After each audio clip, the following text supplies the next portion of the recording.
guys! Welcome back to Books and Boba. I know it's been a long time, and I just wanted to apologize for everything that I've been missing these past few weeks, and I just wanted to say that I'm super excited moving forward because now all the microphone problems, everything that's been holding me back is all over, so I'm excited to bring you guys new content. So, here we go!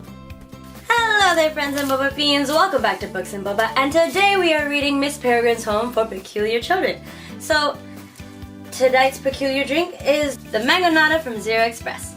So, this is a mango smoothie with tahini and mango chunks in it, and it actually comes with a tamarind straw. So, I hope that you guys like this reading. And actually, for those of you guys who don't know me, I am really bad with spices. So I'm going to be giving this awesome drink to my little sister, Ayn. Hope you guys have a great time reading this book with me. Here we go! I spent the last afternoon of Before constructing a 1/10,000th scale replica of the Empire State Building from boxes of adult diapers. It was a thing of beauty, really, spanning 5 feet at its base, towering above the cosmetics aisle, with jumbos for the foundation, lights for the observation deck, and meticulously stacked trial sizes for its iconic spire. It was almost perfect, minus one crucial detail.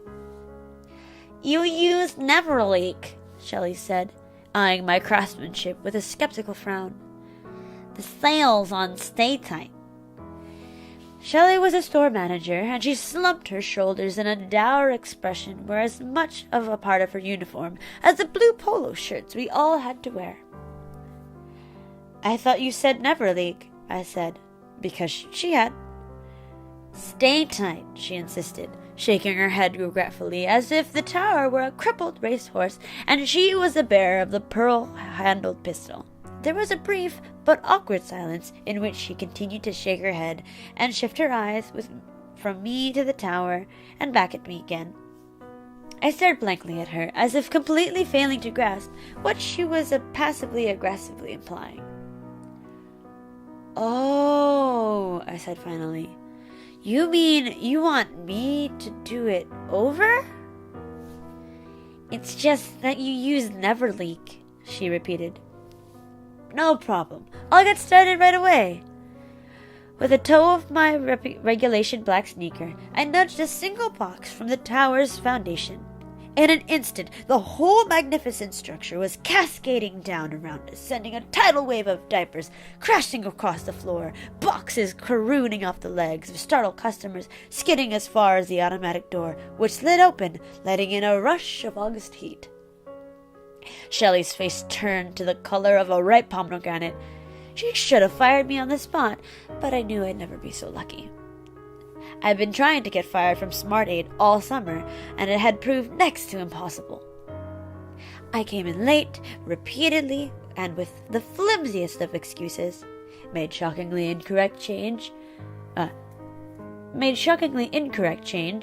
even misshelved things on purpose, stocking lotions among laxatives and birth control with baby shampoo. Rarely had I worked so hard on anything, and yet no matter how incompetent I pretended to be, Shelley stubbornly kept me on the payroll. Let me qualify my previous statement. It was next to impossible for me to get fired from Smart Aid. Any other employee would have been out the door a dozen minor infractions ago. It was my first lesson in politics. There are 3 Smart Aids in Englewood, the small somnolent beach town where I live. There are 27 in Sarasota County, and 115 in all of Florida, spreading across the state like some untreatable rash. The reason I couldn't be fired was that my uncles owned every single one of them. The reason I couldn't quit was that working at Smart Aid was your first job and had been a hallowed family tradition. All my campaign of self-sabotage had earned me was an unwinnable feud with Shelley and the deep, abiding resentment of my coworkers, who, let's face it, were going to resent me anyway, because no matter how many displays I knocked over or customers I shortchanged, one day I was going to inherit a sizable chunk of the company, and they were not. Wading through the diapers, Shelley poked her finger into my chest and was about to say something dour when the PA system interrupted her. Jacob, you have a call on line 2. Jacob, line 2. She glared at me as I backed away, leaving her pomegranate faced amid the ruins of my tower. The employee lounge was a dank, windowless room where I found the pharmacy assistant, Linda, nibbling a crustless sandwich in the vivid glow of the soda machine. She nodded at the phone screwed to the wall. Line 2's for you. Whoever it is sounds freaked. I picked up the dangling receiver. Jakob, is that you? Hi, Grandpa Portman. Jakob, thank God, I need my key. Where's my key? He sounded upset, out of breath. What key? Don't play games, he snapped. You know what key. You probably just misplaced it. Your father put you up to this, he said. Just tell me. He doesn't have to know. Nobody put me up to anything. I tried to change the subject. Did you take your pills this morning? They're coming for me, understand? I don't know how they found me after all these years, but they did. What am I supposed to fight them with? A goddamn butter knife? It wasn't the first time I'd heard him talk like this. My grandpa was getting old, and frankly, he was starting to lose it. The signs of his mental decline had been subtle at first, like forgetting his groceries or calling my mother by my aunt's name, but over the summer, his encroaching dementia had taken a cruel twist. The fantastic stories he invented about his life during the war, the monsters, the enchanted island, had become completely, oppressively real to him. He'd been especially agitated this last few weeks, and my parents, who'd feared he was becoming a danger to himself, were seriously considering putting him into a home. For some reason, I was the only one who received these apocalyptic phone calls from him. As usual, I did my best to calm him down. You're safe. Everything's fine. I'll bring over a video for us to watch later. How does that sound? No, stay where you are. It's not safe here. Grandpa, the monsters aren't coming for you. You killed them all in the war, remember? I turned to face the wall, trying to hide my end of this bizarre conversation from Linda, who shot me curious glances while pretending to read a fashion magazine. Not all of them, he said. No. I killed a lot, sure, but there are always more. I could hear him banging around his house, opening drawers, slamming things. He was in full meltdown. You stay away, hear me? I'll be fine. Cut out their tongues and stab them in the eyes. That's all you got to do. If I could just find that goddamn key.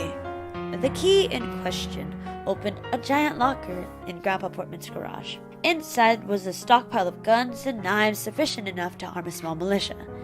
He'd spent half of his life collecting them, traveling to out-of-state gun shows, going to long hunting trips, and dragging his reluctant family to rifle ranges on sunny Sundays so that they could learn to shoot. He loved his guns so much that sometimes he even slept with them. My dad had an old snapshot to prove it, Grandpa Portman napping with a pistol in his hand. When I asked my dad why Grandpa was so crazy about guns, he said it sometimes happened to people who used to be soldiers, who had experienced traumatic things.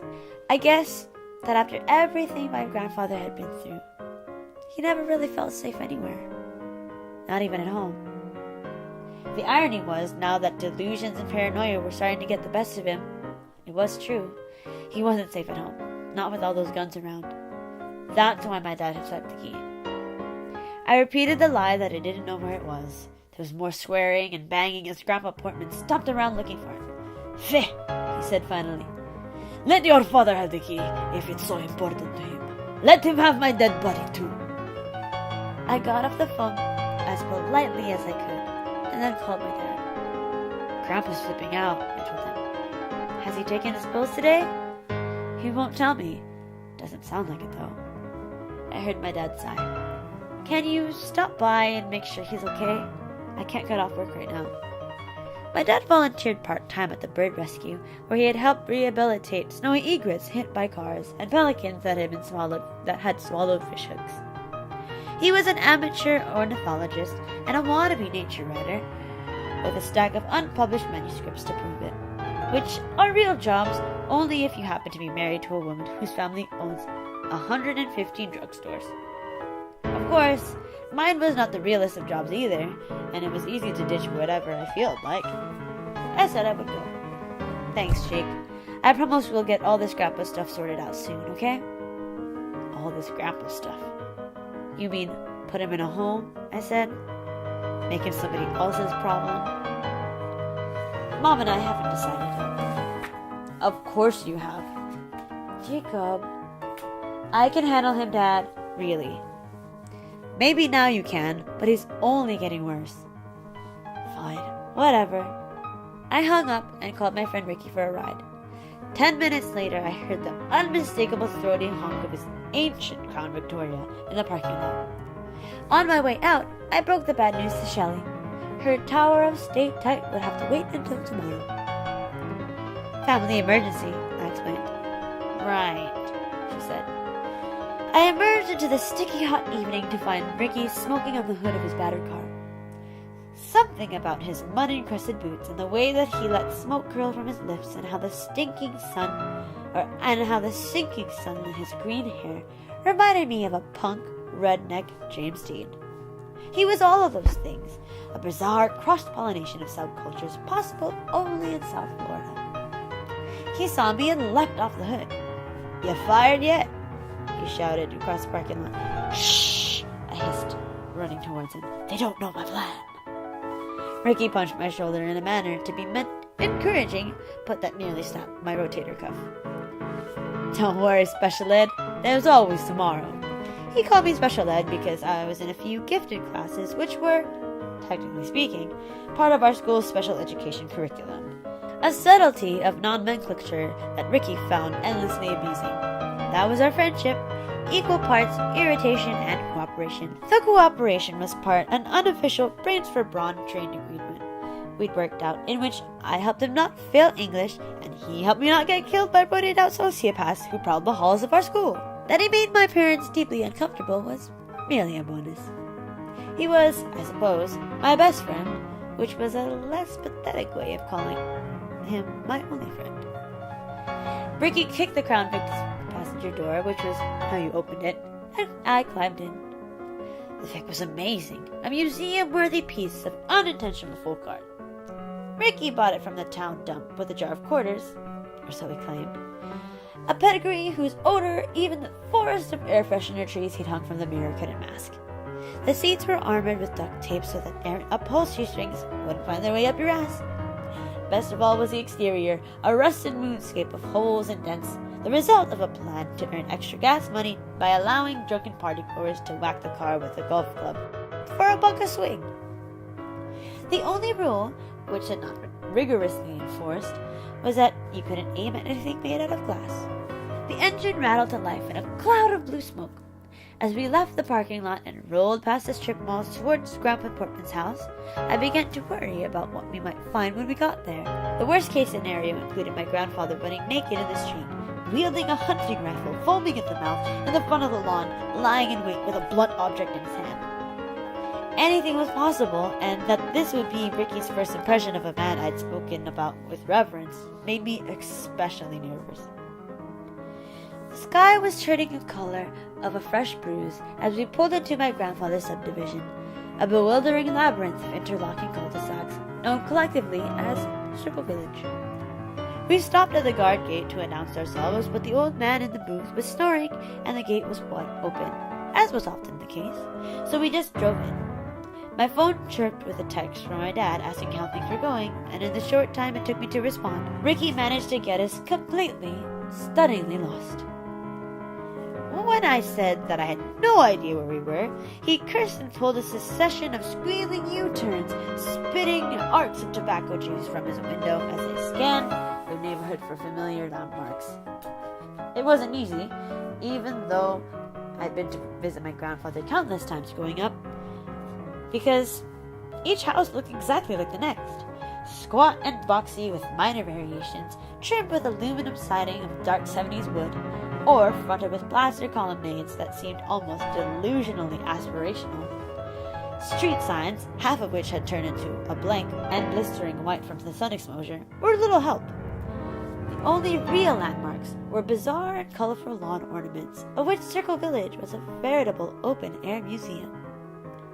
Finally, I recognized the mailbox that held aloft a metal butler that, despite his straight back and snooty expression, appeared to be crying the tears of rust. I shouted at Ricky to turn left. The big tires screeched as I flung against the passenger door. The impact must have jarred something loose in my brain, because suddenly the directions came rushing back to me. Right at the flamingo orgy, left at the ethnic Santas, straight past the pissing cherubs. When we passed the cherubs, Ricky slowed to a crawl and peered doubtfully down my grandfather's block. There was not a single porch light on, not a TV glowing behind a window, not a town car and carport. All the neighbors had fled north to escape the punishing summer heat, leaving yard gnomes drowned in lawns gone wild and hurricane shutters shut tight so that each house looked like a little pastel bomb shelter. Last one on the left, I said. Ricky tapped the accelerator and we sputtered down the street. At the 4th or 5th house, we passed an old man watering his lawn. He was bald as an egg and stood in his bathroom in slippers, sprayed in the ankle-high grass. The house was dark and shuttered like the rest. I turned to look, and he seemed to stare back, though he couldn't have, I realized with a small shock, because his eyes were perfectly milky white. That's strange, I thought. Grandpa Portman never mentioned that one of his neighbors was blind. Okay, everybody, so we're just going to stop there. That was Chapter 1 of Miss Peregrine's Home for Peculiar Children. Thank you guys, and I miss you. If you guys have any comments, leave them in the comments below, and I will see you next time. Bye!